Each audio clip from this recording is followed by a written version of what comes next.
Dominic and the lady purse Gautham Vasudev മേനോന്റെ ഡയറക്ഷനിൽ ഇപ്പോൾ നമ്മുടെ തിയേറ്ററുകളിലേക്ക് റിലീസ് ചെയ്തിട്ടുണ്ടായിരുന്ന ഒരു മലയാളം കോമഡി ക്രൈം ത്രില്ലർ ചിത്രമാണിത്. സിനിമയ്ക്കുള്ളിൽ മമ്മൂട്ടി, ഗോകുൽ സുരേഷ് തുടങ്ങിയവരൊക്കെയാണ് കേന്ദ്ര കഥാപാത്രങ്ങളെ അവതരിപ്പിച്ചിട്ടുണ്ടായിരുന്നത്. എന്തായാലും ഈ ഒരു സിനിമയെ പറ്റിയാണ് ഇന്ന് നമ്മൾ സംസാരിക്കാൻ പോകുന്നത്. സിനിമയുടെ പ്രമേയം എന്നുള്ളത് ടൈറ്റിൽ സൂചിപ്പിക്കുന്ന പോലെ തന്നെ നമ്മുടെ ചിത്രത്തിലെ കഥാനായകന്റെ പേര് എന്നുള്ളത് ഡൊമിനിക് എന്നുള്ളതാണ്. ആളൊരു പ്രൈവറ്റ് ഡിറ്റക്റ്റീവ് ഒക്കെയാണ്. എന്തായാലും അദ്ദേഹം നമ്മൾ ട്രെയിലറിലൊക്കെ കണ്ട പോലെ തന്നെ ഒരു മിസ്സിംഗ് കേസിന് പിന്നാലെ പോവുകയാണ്, അല്ലെങ്കിൽ ഒരു മാൻ മിസ്സിംഗ് കേസിന് പിന്നാലെ പോവുകയാണ്.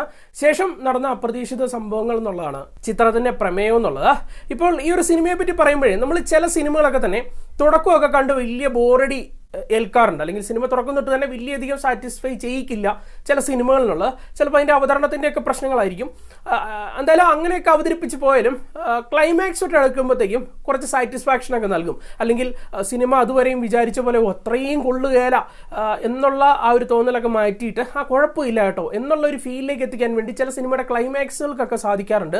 എനിക്ക് അത്തരത്തിലുള്ള ഒരു എക്സ്പീരിയൻസ് ആണ് ഈ ഒരു ഡൊമിനിക് എന്ന് പറയുന്ന സിനിമ നൽകിയിട്ടുള്ളത്. ഇപ്പോൾ ഇതിൻ്റെ കഥയൊക്കെ എടുത്ത് നോക്കുകയാണെങ്കിൽ അത്യാവശ്യം സ്റ്റാൻഡേർഡ് ആയിട്ടുള്ള ഒരു കഥ തന്നെയാണ്. അല്ലെങ്കിൽ അത്യാവശ്യം ഒരു സസ്പെൻസ് ത്രില്ലർ സിനിമ, അതും അത്യാവശ്യം ഒരു ഇൻവെസ്റ്റിഗേഷൻ മൂഡിൽ പോകുന്ന ത്രില്ലർ സിനിമ കാണണമെന്ന് ആഗ്രഹിക്കുന്നവനെ അത്യാവശ്യം സാറ്റിസ്ഫൈ ചെയ്യിക്കുന്ന രീതിയിലുള്ള ഒരു പ്ലോട്ടും കാര്യങ്ങളൊക്കെയാണ് ഈ ഒരു സിനിമയ്ക്കുള്ളിൽ ഉണ്ടായിരുന്നത്. അത്യാവശ്യം ഒരു ക്രൈം, സസ്പെൻസ്, അതുപോലെ തന്നെ അൺഎക്സ്പെക്റ്റഡ് ആയിട്ടുള്ള ടേൺസ്, ട്വിസ്റ്റ്, ഇങ്ങനെയുള്ള സംഭവങ്ങളൊക്കെ കൊടുത്തിട്ടുള്ള ഒരു സ്റ്റോറി എന്ന് തന്നെ പറയാൻ സാധിക്കും. അതുപോലെ പ്രകടനങ്ങളും അത്യാവശ്യം രസമായിട്ട് തന്നെയാണ് നിന്നിട്ടുണ്ടായിരുന്നത്. എസ്പെഷ്യലി മമ്മൂട്ടി, അദ്ദേഹം നീറ്റായിട്ടുള്ള പ്രകടനം കൊടുക്കുന്നുണ്ട്. അതുപോലെ തന്നെ ഗോകുൽ സുരേഷ് അദ്ദേഹത്തിൻ്റെ ഒരു സഹായിയായിട്ട് എത്തുന്നുണ്ട്. പുള്ളിക്കാരനും അവർ ഏറ്റെടുത്ത റോള് നീറ്റായിട്ട് ചെയ്യുന്നുണ്ട്. ഇതിനേക്കാളൊക്കെ ഉപരി പറയേണ്ടത് സുഷ്മിത ഭട്ട് എന്ന് പറയുന്ന ആക്ട്രസ്സാണ് ഈ ഒരു സിനിമയ്ക്കുള്ളിൽ ആ ഹീറോയിൻ ക്യാരക്ടറിനെ അവതരിപ്പിച്ചിട്ടുണ്ടായിരുന്നു. പുള്ളിക്കാരത്തെയും എക്സ്പെക്ട് ചെയ്തതിലും മികച്ച രീതിയിലുള്ള ഒരു പെർഫോമൻസ് കൊടുത്തിട്ടുണ്ട്. അതുപോലെ തന്നെ ഷൈൻ ടോം ചാക്കോ ഉണ്ട്, വിനീത് ഉണ്ട്, വിജയ് ബാബു ഉണ്ട്. ഇവരൊക്കെ തന്നെ വന്നു പോയി, അല്ലെങ്കിൽ വന്നു അഭിനയിച്ചു പോയി എന്നുള്ള ഒരു കുറച്ച് റോൾസാണ്. അത് വലിയ പ്രാധാന്യമുള്ള റോൾസ് ഒന്നുമല്ല, എങ്കിലും വന്ന ഇടങ്ങളൊക്കെ കൊള്ളായിരുന്നു എന്ന് പറയാൻ സാധിക്കും.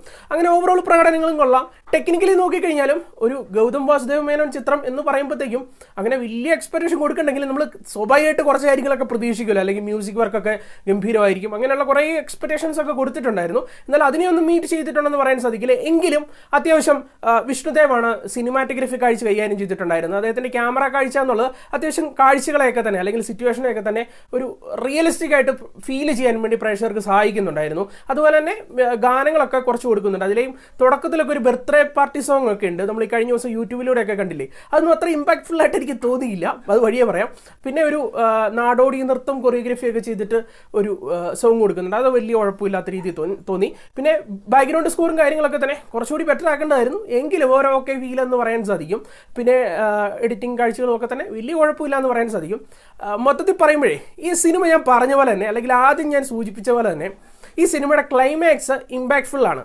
പക്ഷേ ആ ഒരു ക്ലൈമാക്സ് വെച്ചുകൊണ്ട് ഈ ഒരു സിനിമ സ്റ്റാർട്ട് ടു എൻഡ് അല്ലെങ്കിൽ ഒരു മസ്റ്റ് വാച്ച് എന്ന് പറയാൻ സാധിക്കും. അല്ലെങ്കിൽ ക്ലൈമാക്സ് കൊള്ളാം എന്നുള്ളൊരു കാര്യം വെച്ചിട്ട് നമുക്ക് മസ്റ്റ് വാച്ച് എന്ന് ഈ ഒരു സിനിമയെ പറയാൻ സാധിക്കില്ല. കാരണം നമുക്ക് ആ ക്ലൈമാക്സ് എൻജോയ് ചെയ്യണമെന്നുണ്ടെങ്കിൽ ഏകദേശം ആദ്യം തൊട്ടിരുന്ന് കാണണമല്ലോ. സ്വാഭാവികമായിട്ട് നമ്മൾ ആദ്യം തൊട്ടിരുന്ന് കണ്ട് അതിൽ തരുന്ന മുഷിപ്പുകളും അല്ലെങ്കിൽ അതിൻ്റെ ആ ഒരു പോസിറ്റീവ് വശം എല്ലാം എൻജോയ് ചെയ്ത് വന്നിട്ട് വേണം നമ്മൾ അവസാന ക്ലൈമാക്സിലോട്ട് എത്താൻ വേണ്ടി. അപ്പോൾ അവിടെ എത്തുന്നത് വരെ ഒരുപാട് മുഷിപ്പും കാര്യങ്ങളൊക്കെ ഡൊമിനിക് പ്രേക്ഷകർക്ക് സമ്മാനിക്കുന്നു എന്നുള്ളത് വസ്തുത തന്നെയാണ്. തീർച്ചയായിട്ടും തിരക്കഥയ്ക്കുള്ളിൽ കുറച്ചുകൂടി എൻ്റർടൈനിങ് ആക്കി, അല്ലെങ്കിൽ പ്രേക്ഷകരെ ഗ്രിപ്പിംഗ് മൂഡിൽ ഇരുത്തുന്ന രീതിയിൽ എഴുത്തുകൾ നടത്തുമായിരുന്നെങ്കിൽ ഡൊമിനിക് കുറച്ചുകൂടി ബെറ്റർ ആയനെ. അതിനുള്ള സ്കോപ്പുള്ള ഒരു സ്റ്റോറി തന്നെ ആയിരുന്നു ഈ ഒരു ചിത്രത്തിൻ്റെ അത്. പക്ഷേ സംവിധായകർ അത് മാക്സിമം യൂട്ടിലൈസ് ചെയ്തു എന്ന് എനിക്ക് തോന്നുന്നില്ല. അത് തീർച്ചയായിട്ടും ഒരു ഒട്ടുമുക്കാൽ ആളുകൾക്ക് ഫീൽ ചെയ്യുമെന്ന് എനിക്ക് തോന്നുന്നു. എന്തായാലും ഒന്ന് ട്രൈ ചെയ്ത് നോക്കുക. അതുപോലെ തന്നെ ഒരു മമ്മൂട്ടി സിനിമ എന്നുള്ള രീതിയിൽ ആരാധകരെ സന്തോഷിപ്പിക്കാൻ വേണ്ടി കോമഡി കൊണ്ടുവെക്കുന്നുണ്ട്, ആക്ഷൻ കൊണ്ടുവെക്കുന്നുണ്ട്.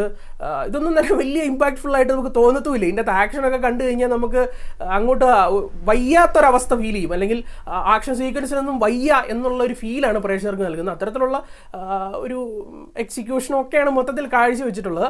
എന്നോട് ചോദിച്ചാൽ ഇത്രേ ഉള്ളൂ, ക്ലൈമാക്സ് കൊള്ളാമായിരുന്നു. പക്ഷേ ഫസ്റ്റ് ഹാഫ് ഒക്കെ തന്നെ എനിക്ക് പേഴ്സണലി വലിയ ഇറിറ്റേറ്റിംഗ് ആയിട്ട് തോന്നി. അതും ഇൻ്റർവെല്ലൊക്കെ ആയി കഴിഞ്ഞപ്പോഴത്തേക്ക് ഞാൻ മനസ്സിൽ തന്നെ പറഞ്ഞു, ഇത് എന്തുട്ട് പടമാണിത്, എനിക്ക് തോന്നുന്നു ഈ ഒരു വർഷത്തെ ഏറ്റവും ബോറ് പടം ഇതാവും എന്നൊക്കെയാണ് ഞാൻ ഓർത്തത്. പക്ഷേ സെക്കൻഡ് ഹാഫിൽ അത്യാവശ്യം കുറച്ച് സാറ്റിസ്ഫാക്ഷൻ നൽകുന്ന കുറച്ച് സസ്പെൻസും ചെറിയ ടേണും ട്വിസ്റ്റും ഒക്കെ കൊണ്ട് വെച്ചിട്ടുള്ളത് തന്നെ ഓക്കെ ക്ലൈമാക്സ് ഉണ്ട് കഴിയുമ്പോൾ വലിയ കുഴപ്പമില്ല, ഒരു വൺ ടൈം വാച്ചുകൾ എന്നുള്ള ഒരു ഫീലാണ് നൽകിയിട്ടുള്ളത്. സോ ഒരു 6 out of 10 ആണ് നൽകുന്നത്, 10-6. തീർച്ചയായിട്ടും ഫാമിലി ആയിട്ടിരുന്ന് കാണാം. 18+ കണ്ടന്റ് ഒന്നും തന്നെ ഇല്ല. നമുക്ക് മറ്റൊരു സിനിമയുടെ വിശേഷമായിട്ട് വീണ്ടും കാണാം. ബൈ.